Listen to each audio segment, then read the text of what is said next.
Gündüz müəllim ilk dəfə peşə olar 20 ildən çoxdur ki, Səttarxan adlı mədəniyyət yerində orada musiqi işləri üzrə rəhbər edir Gündüz müəllim və mən də ora gedirdim. Bizim dəyərli müğənnimiz Zeynəb xanım baxan kim biləcək.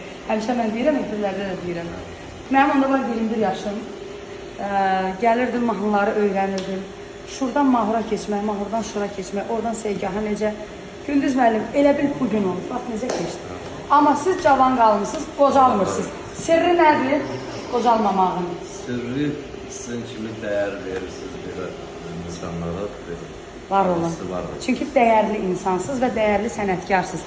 Təmənnasız, bax, oğlan ilk dəfə, mənim dostum Əli Məmmədov baxır bu videoya, baxacaq, onu da salam verir. Toylar Kralının qalibi, Füzulili balası. O məni gətirdi Gündüz müəllimin yanına, dedik Gündüz müəllim, Afət xanım hələ efirə çıxmağı, toylara getməyi biraz tezdir. Siz Afət xanıma mahnıların gedişatını öyrənin. Çox sağ olun. Təşəkkür ederim. Müəllim, bir tələbə kimi üzünüzü ağarda bilmişəm.